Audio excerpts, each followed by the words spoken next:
হে প্রিয় মা, হে প্রিয় বোন, তুমি যদি পর্দা মেনটেন করো, এটা তোমার জন্য লজ্জা নয়, বরং আমি তো বলি যেই জিনিসের মূল্য যত বেশি সেই জিনিসকে মানুষ তত বেশি লুকায় রাখে। কথা কন না? যেই জিনিস মূল্য বেশি সেই জিনিস মানুষ কি করে? লুকায় রাখে।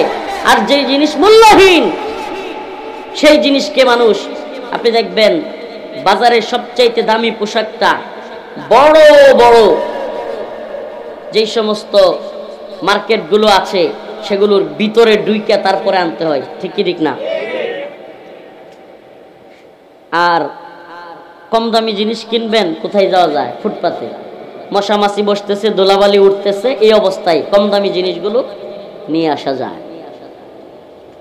অতএব আমাদের মা বোনদেরকে ইসলাম পর্দার কথা বলে সম্মান দিল, ইজ্জত দিল নাকি লাঞ্ছনা দিল?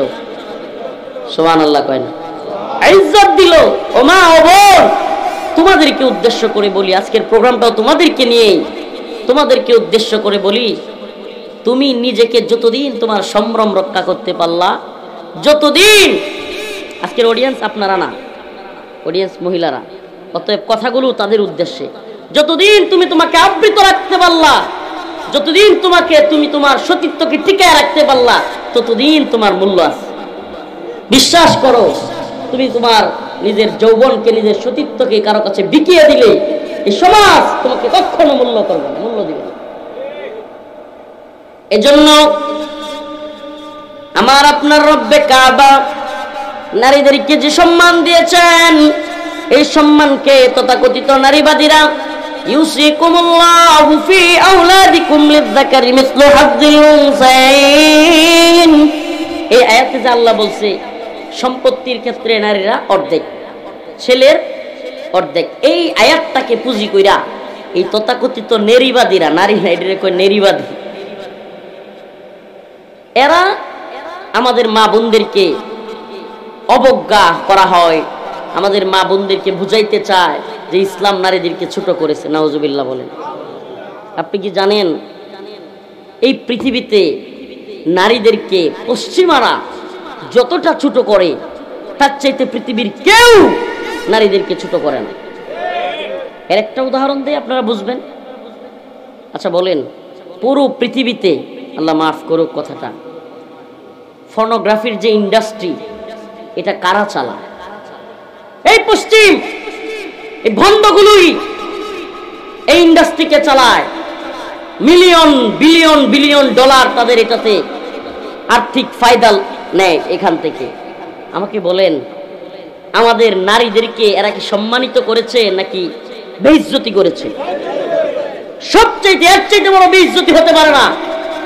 একটা মেয়ে বিয়ের পরে স্বামীর কাছ থেকে যে সম্মানটা পায়, পতিতালয়ে কখনো সে সম্মান পায়? কথা বলে না। অথচ এরা কি বলতে চায়? নারীদেরকে খোলামেলা রেখে এরা বুক পণ্য বানাতে চায়, এটা নাকি সম্মান? নাউজুবিল্লাহ, এটা কি সম্মান?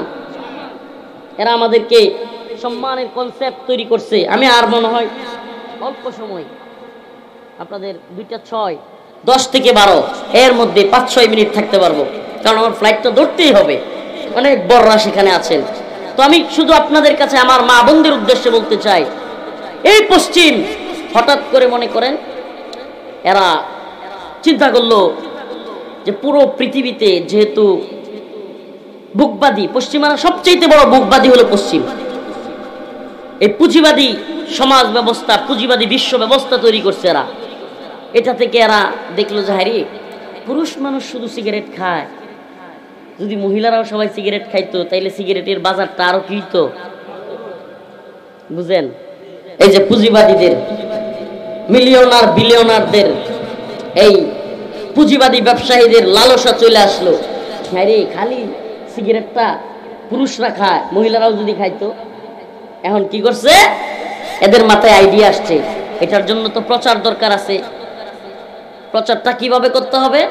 কয় ঠিক আছে, একটা কাজ করো, ওয়াশিংটনের রাস্তায় 100 মহিলাকে হাফ প্যান্ট পরে ছেড়ে দাও, এক একটা সিগারেট দিয়া, এরা সুন্দর ঘুরবে আর বলবে স্বাধীনতা স্বাধীনতা, ইন্ডিপেন্ডেন্ট ইন্ডিপেন্ডেন্ট, জিন্দাবাদ। একটা সিগারেট খাবে হাফ প্যান্ট পরে, আর চিল্লায় চিল্লায় কি বলবে? ইন্ডিপেন্ডেন্ট ইন্ডিপেন্ডেন্ট, স্বাধীনতা স্বাধীনতা। মানে বুঝাবে যে তুমি যদি হাফ প্যান্ট পরে নারী হয়ে সিগারেট খেয়ে রাস্তায় ঘুরতে পারো, এটাই তোমার স্বাধীনতা। নাউজুবিল্লাহ। এ কথা ছড়াইয়া দিলে কি হবে? এ কথা ছড়াইয়া দিলে ঢাকার রাস্তায় কিছু নর্তকী পাওয়া যাবে যে পায়ের উপরে পা তুইলা সিগারেট খাবে আর বলবে আমি স্বাধীন আমি স্বাধীন। হাগলির করে হাগলি আছে না নাই? কিছুদিন আগেও দেখেন নাই ঢাকার রাস্তায় কতগুলো মেয়ে বলা শুরু করেছে মাই বডি মাই চয়েস। নাউজুবিল্লাহ। শুনেন নাই কথাগুলো? আমার শরীর আমার ইচ্ছা, আমি কোথায় যাব, কোথায় ঘুমাবো, কোথায় থাকবো। নাউজুবিল্লাহ মিন যালিক। এই পশ্চিমে এমন সমাজ ব্যবস্থা তৈরি হয়েছে, নাউজুবিল্লাহ মিন যালিক। পশ্চিম এমন এক কালচার তৈরি করেছে, রাতের 2টার সময় আপনার মেয়ে বয়ফ্রেন্ডের সাথে বাইরে যাবে, আপনি বাধা দিতে পারবেন না। অবাক হচ্ছেন? এটা পশ্চিমা সমাজ ব্যবস্থা। বাবা বাধা দিতে চাইলে বাবার নামে প্রয়োজনে মেয়ে গিয়ে নালিশ করতে পারবে, বাবাকে আইন আদালতের মাধ্যমে বাবাকে জেরা করা হবে, বাবার নামে মামলা হয়ে যাবে। কি সমাজ ব্যবস্থা তৈরি করলো? রুচিতে একটু বাদে তো নাকি? এতটুকু রুচিত আছে নাকি? কি লেগে কইতেছে জানেন? কষ্ট আমাদের দেশেও আছে। আমাদের অনেক পুরুষ অনেক বাবা তার মেয়েকে স্টেজ প্রোগ্রামে নাচতে দেয় আর মেয়ের নাচ দিকে হেও হাসে। পাগল, তোমার লজ্জা নেই? তোমার মেয়ে স্টেজে নাচতেছে, যুবকরা শীষ দিচ্ছে, মজা নিচ্ছে তোমার মেয়ের বডিগুলো বাসগুলো দেখে দেখে, আর তোমার কোনো লজ্জা নাই। তুমি বেহায়ার মতো হাসতেছো। তোমার মতো বেরোজা বেহায়া বাবা আর পৃথিবীতে কেউ হতে পারে না। এ ভাই, আমি মনে করি, আমি বিশ্বাস করি, জানি না আমার সাথে একমত হবেন কিনা। একমত হওয়ার দরকার নেই। কোনো ব্যক্তি হিন্দু হতে পারে, তবুও তার মেয়েকে এইভাবে পুরুষদের সামনে নাচানাচি করতে দিতে পারে না যদি গায়রত থাকে, আত্মসম্মান বোধ। আত্মসম্মান বোধ কোথায় গেছে? কোথায় হারিয়ে গেছে আমাদের আত্মসম্মান বোধ? পশ্চিম দেখায় দেওয়া সমাজ ব্যবস্থা আজকে আমাদের। মনে রাখবেন, রাসূলুল্লাহ সাল্লাল্লাহু আলাইহি ওয়াসাল্লাম বলেছেন ফিতনা শহর থেকে ছড়াবে। ফিতনা কোত্থেকে? শেষ জামানার ফিতনাটা কোত্থেকে ছড়াবে? আপনি দেখেন, সবার আগে একটা সময় ছিল, আমাদের মুরব্বীরা বলতে পারবেন, মেয়েরা রিকশার হুড খোলা রেখে চললে ওই মেয়েদেরকে বাজারের মেয়ে বলতো। বাবা মা লজ্জা পাইতো। রিকশার হুড খোলা মানে রিকশার উপর দিয়ে যে হুড, এটা লাগবেই মেয়েরা চড়তে হলে। এইটা খুললে পর্দা কিন্তু আছে, বুরকা আছে, সব আছে, তারপরেও মেয়েরা রিকশার হুড খোলা রেখে চললে আমাদের বাবারা দাদারা তারা কি করত? লজ্জা পেত, ওই মেয়েকে ধমকি দিত। সর্বপ্রথম মেয়েরা হুড খোলা শুরু করছে কোত্থেকে? শহর থেকে, ঢাকা থেকে। ঢাকা, আল্লাহ রাসূল বলেছে ফিতনাটা শুরু হবে শেষ জামানার কোত্থেকে? নোংরামি শুরু হবে কোত্থেকে? এজন্য রাসূলের নির্দেশনা হলো, হাদিসের মধ্যে আসছে, ফিতনার জামানায় তোমরা গ্রামে থাকো। গ্রামে প্রয়োজনে গাছের শিকড় কামড় দিয়ে আটকে রেখে হলেও ঈমানটাকে জিন্দা রাখো। গা ভাসায়া দিও না, স্রোতে গা ভাসায়া দিও না। বন্যার স্রোতের মতো কর্কুটা যেভাবে ভাসায়া দিয়া নিজেকে বন্যা যেদিকে যায় ওদিকে যায়, এভাবে যাও না, শক্ত থাকো। জামানার সাথে বদলায় যারা, তারা বড় অসহায়। তাহারাই মহামানব যারা জামানাকে বদলায়। জামানার সাথে বদলায় যারা, তারা বড় অসহায়। তাহারাই মহামানব যারা জামানাকে বদলায়। আমি গা বসাবো না, এই জামানায় আমার মেয়ে প্রকৃত পর্দা করবে, এটাই হলো আল্লাহ এবং তার রাসূলের ইসলাম।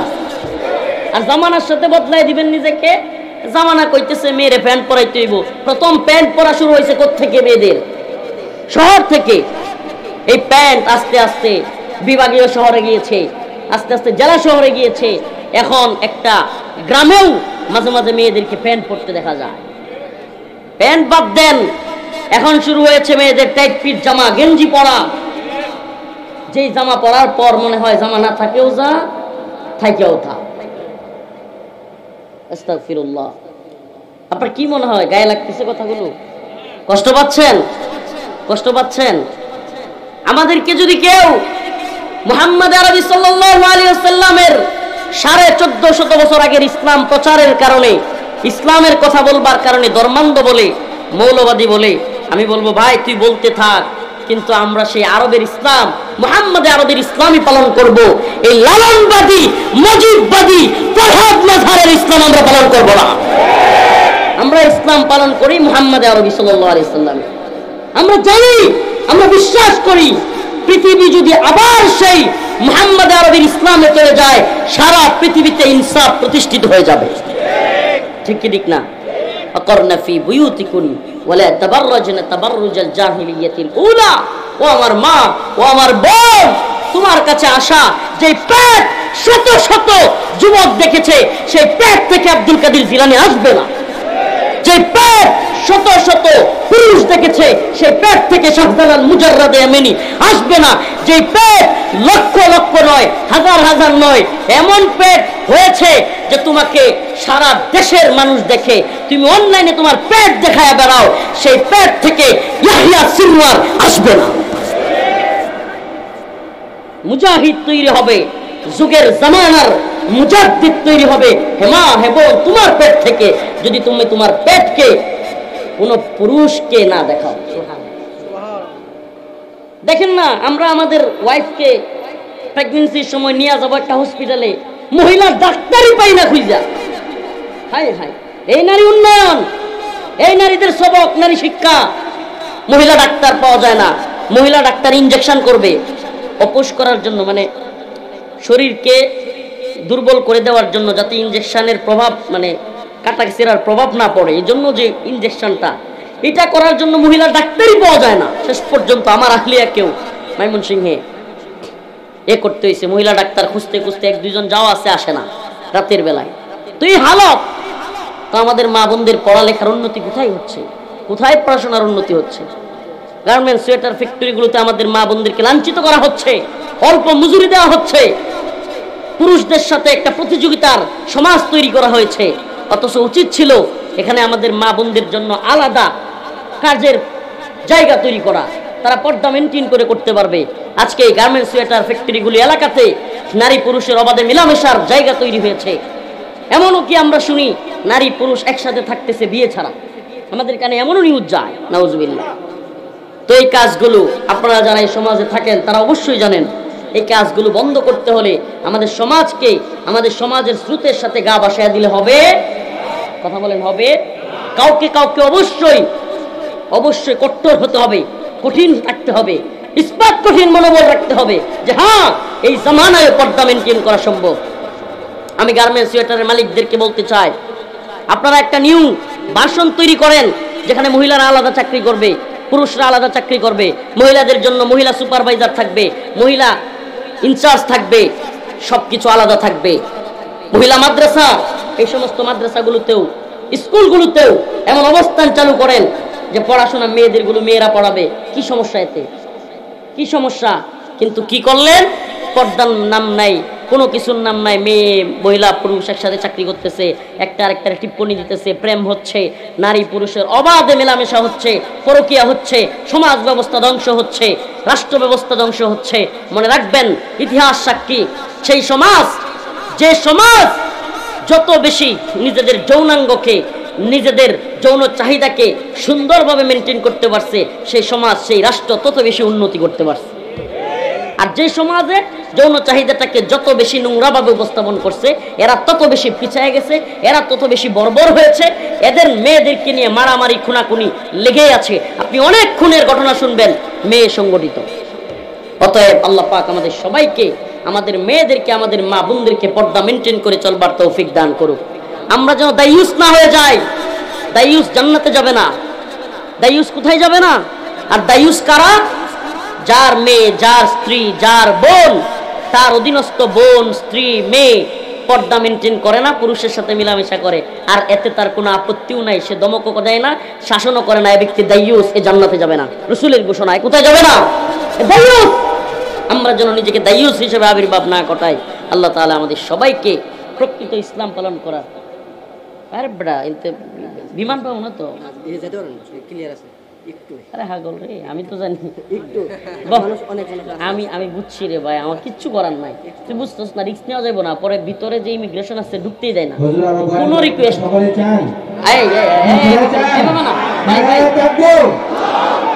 আমার মনটা শুনেন, আমার নিজের মন চাইতেছে আরো 1 ঘন্টা কথা বলি, সত্যি কথা বলি, কিন্তু উপায় নাই, কারো চাইতে হবে না, আমার নিজের ইমন চাচ্ছে আমার আরো কিছুক্ষণ কথা বলি, কিন্তু উপায় নাই।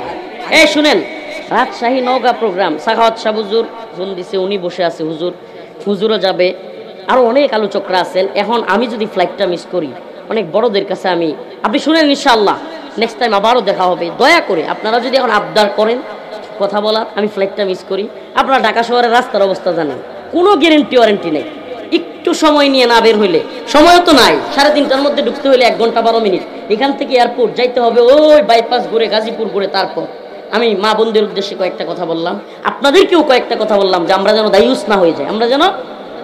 না হয়ে যাই, আলহামদুলিল্লাহ লোক সমাগম হচ্ছে। আমি তো মনে করি যে হুজুর আলোচনা করতেছিল সত্যি কথা, মানে খালি বাজেট দেখে আর বড় বড় বক্তা দেখে আর সেলিব্রিটি দেখে তো বক্তা আনে, খুব সুন্দর আলোচনা করতেছিল, আমার কাছে ভালো লাগতেছিল।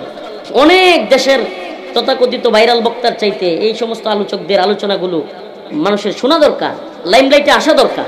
সুন্দর কথা বলতেছিলেন, হুজুরকে আবার দেওয়া দরকার, হুজুর আবার আলোচনা করো। সত্যি বলে সুন্দর কথা বলতেছিল না? আমি নিজে শুনছি, ভালো লাগছে। আল্লাহ পাক হুজুরের জবানের মধ্যে দ্বীনের জন্য তার জবানকে কবুল করুক। আমি আপনাদের কাছে দোয়া চেয়ে, 2:20 বেজে গেছে, তুই বুঝতেছিস? সুবহানাকাল্লাহুম্মা ওয়া বিহামদিকা আশহাদু আল্লা ইলাহা ইল্লা আনতা আস্তাগফিরুকা ওয়া আতুবু ইলাইক। আসসালামু আলাইকুম ওয়া রাহমাতুল্লাহি ওয়া বারাকাতুহু।